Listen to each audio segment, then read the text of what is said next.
Chicago Sky fans, y'all need to be very, very careful in this moment. You need to be very, very careful. It looks like Angel Reese wants out, y'all.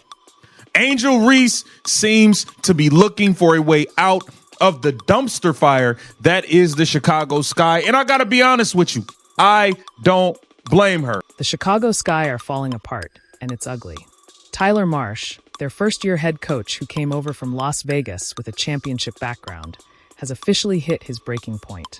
A lot of people are, calling out Angel Reese right now. And I think we are in a world where when it comes to Angel Reese, everything is under a microscope. And I think there are a lot of people that want to look at everything as a negative when it comes to her. Just like at the same time, it's the same thing with all these players. Like everything stars do is going to be under a microscope. So for me anyway, this isn't the most serious thing in the world. But a lot of people were pointing out that Angel Reese did not show up to Cambridge. The team's sitting at a miserable 8-23 record, one of the worst seasons they've ever had. On top of that, rumors are swirling that their star player, Angel Reese, has basically given up. Marsh didn't just call out the team's effort. He called out the whole culture that's been rotting this franchise from the inside. On Angel Reese that I'm sure will trigger a bunch of people. Let's hear your take. But I think Angel Reese, and I'm saying this with my chest out, I think she's quit.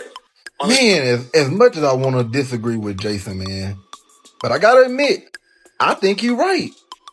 And I want to disagree with him so bad. When Marsh took this job, he thought it was a promising rebuild. He just helped the Las Vegas Aces win back-to-back titles in 2022 and 2023. At 36, he signed a multi-year deal, ready to build something with young talents like Angel Reese and Camila Cardoso. Instead, he walked into a mess, a badly built roster, a toxic locker room left over from the old regime, and a franchise player who doesn't seem built for tough times. What's up with Angel Reese, man? There's a pattern with this whole injury thing. Okay, first of all, she has a back injury and she's been gone for quite some time. But the report says is day to day. It's been more than a week. Okay, day to day is literally day to day. So, okay, sometimes it feels good, sometimes it's a little worse. Okay, let's just monitor it. But it should be good enough to play at any moment. That's what day to day is. The breaking point came after yet another humiliating loss, a 38-point beatdown by the Seattle Storm. Reporters pressed him about the team's lack of effort, the discipline issues, and all the mystery around Reese's back injury and absence from team activities. That's when Marsh dropped the politeness and spoke with the kind of raw honesty that slices right through all the organizational politics. Three of our starters are out, and so yes, it's got something to do with that. But like I spoke last game, it's your will and ability to compete. It's something that you always have the ability to do, no matter who's on the roster, no matter who's suiting up. I think that we showed that today. I was very proud, very, very proud of our effort today. Yeah, I mean, it's tough. We had 8 players going into it. One we just signed 7 days ago. So it's tough to get everyone up to speed at the same time. But we came into today with the message of commit and compete. That's been our motto all year. The big elephant in the room is Angel Reese. She's been out since July 29th with a back injury that has no clear cause, no timeline, and suspiciously perfect timing. She hasn't just skipped games, she's skipped everything. No traveling with the team, not even showing up for big matchups like the one against the Indiana Fever. Marsh gave the standard coach speak. She wants to be out there, she's a competitor, but we want her to be as healthy as possible when she's ready. Translation? He's frustrated, but he can't call her out directly. 18 to 20 turnovers and giving up 25 points off these turnovers. Yeah, it's never an excuse. The proof is in the details of what's been the difference in our wins and losses, and a lot of it turns into the ability to take care of the ball. And so it's never an excuse. Teams bring pressure. You got to handle the pressure. And so but our locker room is full of professional basketball players. So they understand the importance of it. It's just a matter of doing it. What he really means. Reese is healthy enough to post on social media and go to public events, but not healthy enough to sit on the bench with her team during their toughest stretch. This is the same player who posted, in due time, online while the team kept losing. The same player caught up in the locker room drama that ran Kennedy Carter out of town. And the same player who played 32 minutes in her last game on July 29. So clearly the injury isn't so bad when she wants to play. We're going to be honest. We've seen everybody else that's injured. We've seen their injury. And we have also had updates and heard stuff about their injury. We've seen Caitlin injury. We've seen Nafisa injury. We've seen Breonna Stewart injury. We've seen Ryan Howard injury. We've seen Jordan Canada injury. We've seen Kate Martin like last night get like. We've seen a lot of these injuries. We've seen Eric McDonald. We've seen Sydney Colson. We've seen and we've gotten updates. We didn't see Angel injury. We haven't heard no updates or anything. This whole thing ties right back to the Kennedy Carter mess from the offseason. Carter, who led the Sky in scoring last year, got cut after behavioral issues. Then she posted a jab online about always making layups, a not-so-subtle shot at Reese, who had one of the worst layup percentages in the league last season. The team thought cutting Carter would fix the culture, but now it's clear she wasn't the root problem. Without Carter, and with Reese MIA, the Sky have dropped 10 of their last 11 and can't even crack 70 points a game. Carter's now thriving in free agency, while Reese, the player they built around, has basically abandoned ship. Making her money and stat padding, but she can't handle losing. I should have known. It's the same pattern with her. Last year she had a wrist problem. This year she got a back problem. Next year what it's going to be? Lord knows what it's going to be. But all her 5 million followers that badly voted for her to be on the WNBA All-Star team, please don't try to convince us that quitting is the way to go, because it is not. Quitting is unacceptable. She quit on Unrivaled because her team was losing. She quit on Maryland. You hear me? And I'm pretty sure she would have quit on LSU if they wasn't stacked.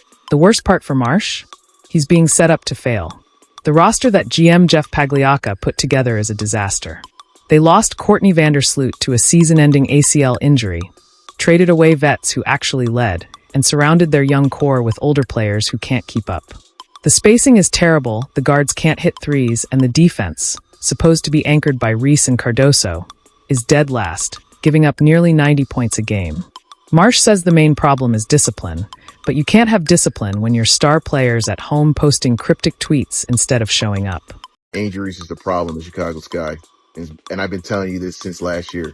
You're not going to win a championship the way that they're playing right now. I don't care if they have Nafisa on the team, Breonna Stewart, or even Angel on the team. If you play your offense through Angel Reese, you're never going to win a championship. Never. Never. Her way of playing already proved that the Chicago Sky will never win that way. They changed coaches. They changed players. They even traded draft picks. 2 years in, there's no improvement. Actually, they got worse. Meanwhile, GM Pagliacca has gone radio silent while his big plan blows up in his face. He let Kennedy Carter walk, didn't fix the spacing issue, and filled the roster with players who might be out of the league in a year or two. Young players who could develop are stuck on the bench. To make it worse, they don't even own their 2026 first-round pick. It's Minnesota's. So, this dumpster fire season won't even get them a top draft pick. That's next-level incompetence. We have to be real.